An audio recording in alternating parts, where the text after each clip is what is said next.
बीच बीच में उनका इस्तेमाल करेंगे और धीमी गति से वो बैट्समैन की परीक्षा लेंगे। ये एक अच्छी रणनीति, एक अच्छी सोची समझी रणनीति कप्तान अखिल अखिनैनी की, और बहुत बेहतरीन तरीके से वो इस्तेमाल कर रहे हैं सचिन जोशी का। इनफील्ड को जरूर भेदा है लेकिन चौका नहीं मिलेगा, हालांकि 2 रन के लिए वापस आ जाएंगे। पिछले साल बहुत अच्छे फॉर्म में दिखाई दिए थे विष्णु, जो कि अभी फिलहाल बल्लेबाजी कर रहे हैं। बहुत कमाल की बल्लेबाजी खासकर की थी एक मैच में जहां पे वीर मराठी के खिलाफ लगभग 155 का टारगेट चेन्नई राइनोज ने सिर्फ 12.5 ओवर में हासिल कर लिया था। लेकिन सचिन जोशी की गेंदबाजी से बच के रहना पड़ेगा।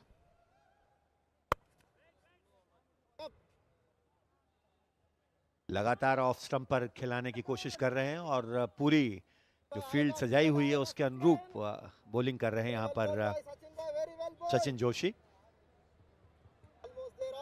पावर प्ले का ये अंतिम ओवर है, तो कोई बहुत ज्यादा देवान इसका लाभ नहीं ले पाए।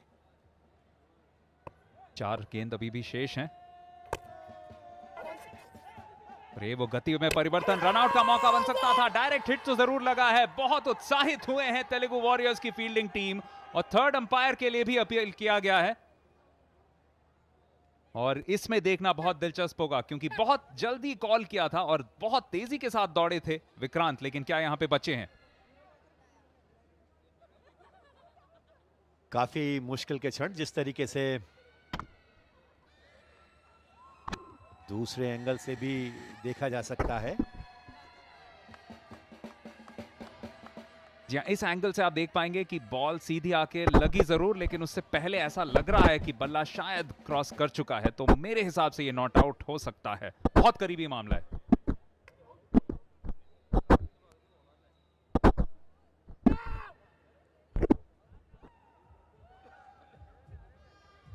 काफी मुश्किलात बढ़ाते हुए तीसरे अंपायर की।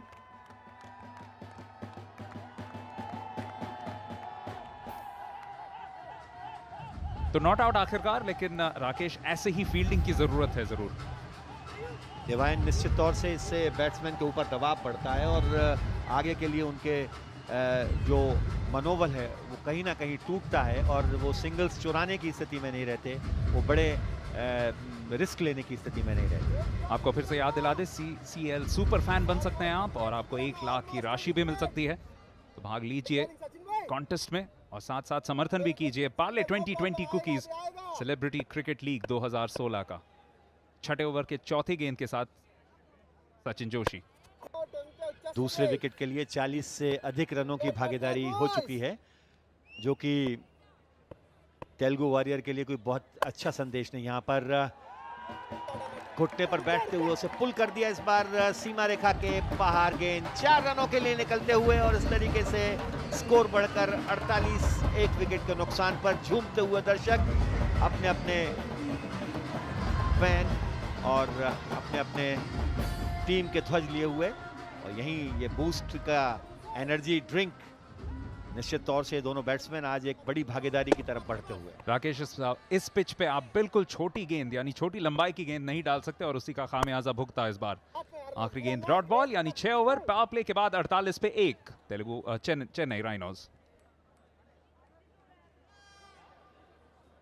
तो चेन्नई राइनोज जिन्होंने के टॉस जीतकर पहले बैटिंग करने का फैसला लिया, तो कहीं ना कहीं बिना मनोवैज्ञानिक दबाव के एक बड़े लक्ष्य की कोशिश यहां पर उनके तरफ से होनी चाहिए। 8 का औसत जब आप पावर प्ले में निकाल लें तो वहां से एक बड़े लक्ष्य की तरफ आप बढ़ सकते हैं। बड़ी सोच के साथ एक रनों की बड़ी ऊंची इमारत खड़ी कर सकते हैं और दूसरे विकेट के लिए 46 रन की भागीदारी। और अब एक तरीके से कह सकते हैं जमे हुए बैट्समैन समरथ को इस समय बॉलिंग परिवर्तन के लिए लाया गया है। जी हाँ, पहली बार एक बॉलिंग परिवर्तन। जिस छोर से हमने देखा था रघु को इससे पहले 3 ओवर करते हुए, वहां से सम्राट। स्ट्राइक पे विक्रांत। शुरुआत एक वाइड से जरूर। मार्कस कूटो 50 से सिर्फ 1 रन पीछे। चेन्नई राइनोज जो पहले विजेता रह चुके हैं इस संस्करण के 2 बार, हालांकि पिछले साल तेलुगु वॉरियर्स से ही फाइनल में हारे थे। सिर्फ 133 का लक्ष्य खड़ा किया था, जिसे आसानी से पार कर लिया था तेलुगु वॉरियर्स ने।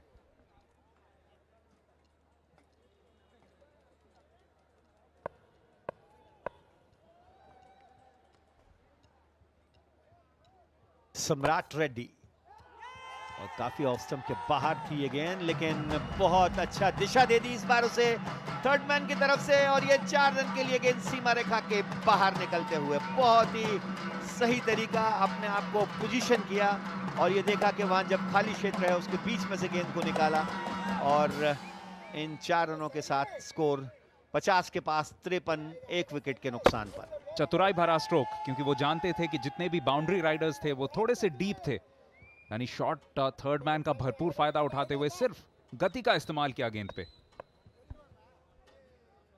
बेहतर बॉलर के पेस का इस्तेमाल, और ये ऑफ स्टंप के बाहर डॉट बॉल। पूरे अंक मिलने चाहिए यहां सम्राट रेड्डी को। अच्छा कमबैक, बिल्कुल, और 50 की साझेदारी भी यहाँ पे बन चुकी है। इसी वजह से तेलुगु वॉरियर्स के समर्थन में थोड़ी सी चेहरे पे शिकन जरूर नजर आ रही है। विक्रांत जो कि 1 डाउन बैट्समैन थे, 35 पर देखते ही देखते पहुंच गए हैं और पूरे संकल्पित लग रहे हैं आज, और एक बहुत अच्छा क्रिकेटिंग स्ट्रोक उनका यहां पर कलाइयों के सहारे मिड विकेट क्षेत्र में प्लेस करके 1 रन और अपनी टीम को दिया। 1 विकेट के नुकसान पर 54। 7वां ओवर पारी का इस समय इस छठे संस्करण सीसीएल के अंतर्गत खेला जा रहा है, जो कि कोच्चि के जवाहरलाल नेहरू स्टेडियम पर।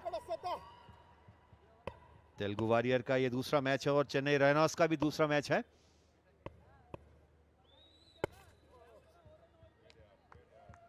बार ठीक सीधे बल्ले से पुश किया, विकेट कीपर को मशक्कत करनी पड़ी, लेकिन 1 रन से नहीं रोक पाए। जी हाँ, सम्राट का अच्छा ओवर रहा है। पहले गेंद पे ही 4 रन जरूर उन्होंने कंसीड किए थे, लेकिन उसके बाद जिस तरह से उन्होंने वापसी की है वो बहुत काबिले तारीफ, और विवश किया है कि कुछ जल्द सिंगल्स के लिए जाया जाए। शुरुआत में एक वाइड भी था, लेकिन उसके अलावा काफी अनुशासित गेंदबाजी, इसकी जरूरत है फिलहाल तेलुगु वॉरियर्स को। आखिरी गेंद पे फिर से कट, जिससे सिर्फ 1 ही रन मिलना चाहिए, यानी 56 पे 1, 7 ओवर्स के बाद चेन्नई राइनोस टॉस जीतने के बाद।